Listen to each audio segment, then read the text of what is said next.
मित्रों, स्वागत है आप सभी का पुनः एक बार आपके इस प्रिय चैनल पर। ओम देवताभ्यः पितृभ्यश्च महायोगिभ्यो च नमः स्वधायै स्वाहायै नित्यमेव नमो नमः। ओम पितृदेवताभ्यो नमः। आज हर इंसान किसी न किसी समस्या से पीड़ित है।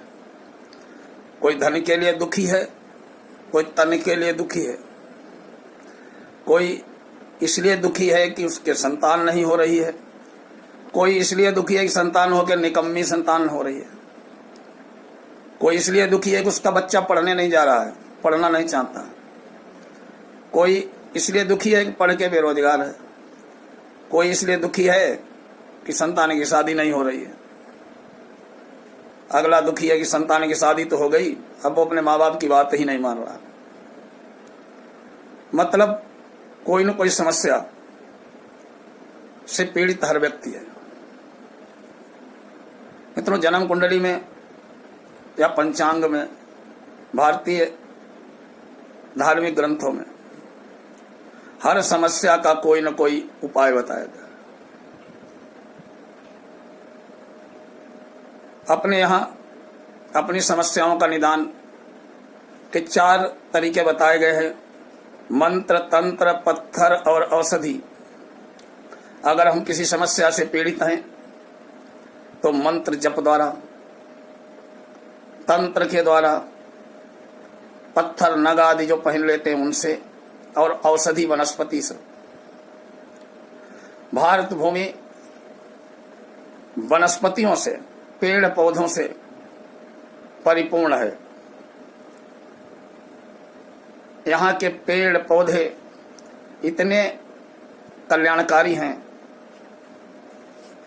पेड़ पौधे जो हैं उनका बहुत ही तांत्रिक, धार्मिक, औषधीय प्रयोग है। गीता में भगवान श्री कृष्ण कहते हैं कि वृक्षाणाम अस्वस्थोहम, वृक्षों में मैं पीपल का पेड़ हूं। पीपल के पेड़ में ब्रह्मा, विष्णु, महेश तीनों देवताओं का वास होता है। और नारायण तो खुद कहते हैं कि पेड़ों में मैं अस्वस्थ का पेड़ हूं, पीपल का पेड़ हूं। तो जब साक्षात नारायण का ही स्वरूप वो पेड़ है, तो उसको सेवा करने से, उसकी देखभाल करने से हमारी मनोकामनाएं क्यों नहीं पूरी होंगी? क्योंकि पीपल की सेवा नारायण सेवा है।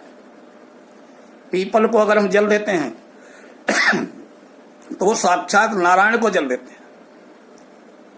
ऐसा कहा गया है कि पीपल का वृक्ष अगर आप लगाते हैं तो जब तक वो पेड़ धराधाम पर रहेगा, उस पर बरसात की गिरने वाली एक एक बूंद से हमारे पितरों का, पूर्वजों का तर्पण होता है।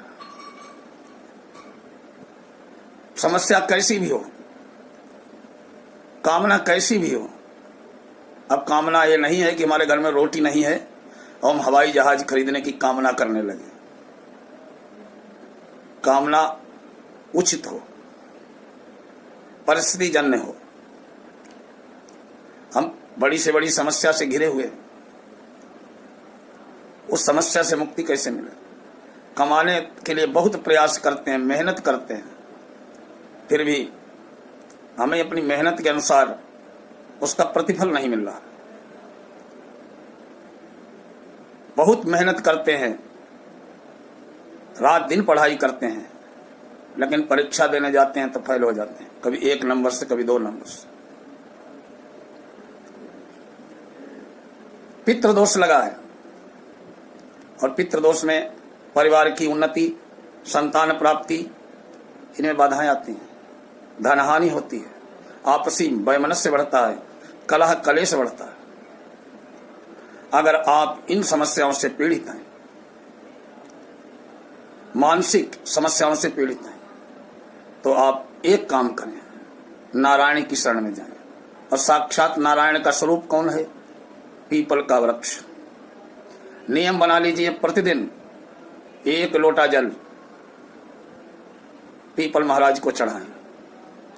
ओम नमो भगवते वासुदेवाय बोलते हुए पीपल की 11, 21 या 101 परिक्रमा करें। शनिवार को सायंकाल पीपल वृक्ष के नीचे उसकी जड़ के पास सरसों के तेल का एक चौमुखा दीपक जलाएं। रविवार को कभी ये न करें, जल नहीं चढ़ता है रविवार को। अगर आप लगातार वृक्षराज अस्वस्थ पीपल पर जल चढ़ाते हैं तो मान लीजिए आप भगवान नारायण को जल देते हैं और नारायण उसको ग्रहण करते हैं, और नारायण अगर आपका जल ग्रहण कर रहे हैं तो आप समस्या मुक्त निश्चित होंगे, इसमें कोई संशय ही नहीं। 1 लोटा जल मात्र प्रतिदिन अगर आप पीपल के वृक्ष पर चढ़ाते हैं तो आपका जीवन समस्या मुक्त होना तय है। ऐसी कोई मनोकामना नहीं है जो भगवान के प्रसाद से आपकी पूरी न हो।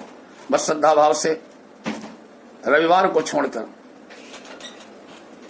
पीपल पर 1 लोटा जल अवश्य चढ़ाएं, पीपल की परिक्रमा करें और ओम नमो भगवते वासुदेवाय का जप करते रहें। ऐसा आप करें, निश्चय ही आपके जीवन में उन्नति आएगी, आनंद आएगा, आपके जीवन में आ रही बाधाएं दूर होंगी, संकट दूर होंगे। ओम नमः शिवाय।